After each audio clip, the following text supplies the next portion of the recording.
porteur de projet qui va venir nous voir, en fait, cherche avant tout un accompagnement. Alors sans doute un accompagnement technique dans sa tête, à mon avis, il vient chercher des solutions techniques, alors qu'ils peuvent aller du choix de la forme juridique, choix du statut social du dirigeant, choix du régime fiscal, et puis différents conseils associés. Mais je pense qu'avant tout, il vient chercher un accompagnement à un projet qui pour lui est son projet de vie, son projet professionnel. Nous attachons une importance particulière à l'écoute de ce projet. La première étape en général quand on va rencontrer un porteur de projet, ça va être de l'écouter, d'entendre présenter son projet. Et nous, on va d'abord essayer de valider la faisabilité ensemble de son projet avant de discuter de recherche de financement éventuel. Quand on est porteur de projet, on n'est pas là pour jouer, on n'est pas là pour essayer d'obtenir un prêt qu'on ne pourra pas rembourser, on est là pour faire en sorte que ce soit un succès. Il n'y a aucune garantie, mais nous serons là au-delà des chiffres que l'on pourra aligner ensemble, à essayer vraiment de s'immerger ensemble dans le projet d'entreprise pour essayer de le rendre réalisable.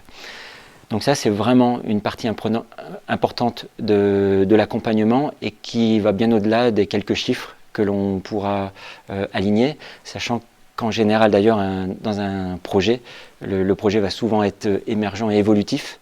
Donc voilà, il faudra garder cette souplesse d'esprit et de réflexion. Le cabinet Cogestra, c'est un cabinet qui est implanté à Mété, à côté d'Annecy.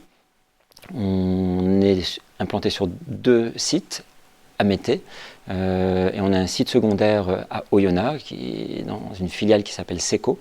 On est au total une petite vingtaine de personnes, de collaborateurs, et on intervient dans les domaines traditionnels de l'expertise comptable, c'est-à-dire la comptabilité, donc tenue de comptabilité, établissement des comptes annuels, tout ce qui est fiscalité, donc toutes les déclarations fiscales en tout genre, nous sommes des spécialistes.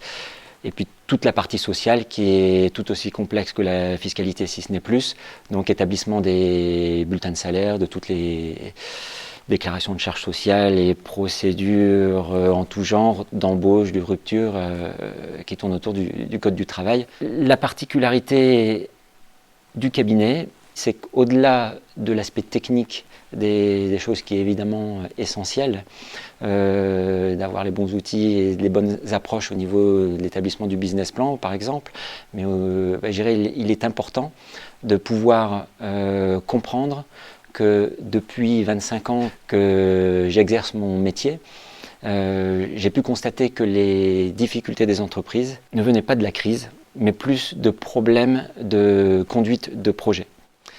Alors, je ne veux pas dire qu'il n'y a pas de crise, évidemment, la crise elle est là et c'est une réalité, mais la crise elle se matérialise plus par une concurrence accrue. Et si on veut prendre un exemple très simple dans la restauration, dans la même rue, vous allez avoir des restaurants qui sont complets et dans lesquels vous ne pourrez pas aller manger si vous n'avez pas réservé. Et dans la même rue, vous aurez d'autres restaurants qui seront vides. Et la première chose que le restaurateur vous dira lorsque vous arriverez, c'est qu'il est content de vous voir parce qu'avec tout le contexte un peu morose actuel, sans rentrer dans les détails, que l'on connaît tous, eh bien, plus personne ne va au restaurant. Et donc, il est beaucoup plus important de réfléchir à ce qui compose le projet d'entreprise, au-delà des chiffres, que de se borner à regarder si le taux de marge est celui de la profession. Et cette spécificité, j'ai pu l'acquérir. Ça fait maintenant plus d'une dizaine d'années que j'interviens en master dans un établissement d'enseignement supérieur dans le bassin annécien, et spécifiquement sur le sujet de la création d'entreprise.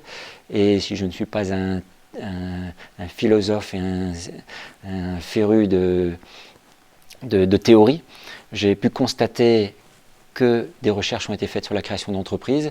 Ce qui a été trouvé par ces chercheurs, eh bien, j'ai pu constater dans les projets qui ont réussi, que j'ai pu accompagner, ou dans les projets qui ont eu des difficultés, que j'ai pu accompagner même dans les difficultés, eh bien finalement, ce que ces chercheurs ont trouvé, eh bien, faisait écho à l'expérience que j'avais. Et donc, j'essaye d'accompagner mes clients, mes prospects, les porteurs de projets, avec à la fois la technique que j'ai et cette expérience aussi d'un second niveau, je dirais, avec un aspect humain qui est très important.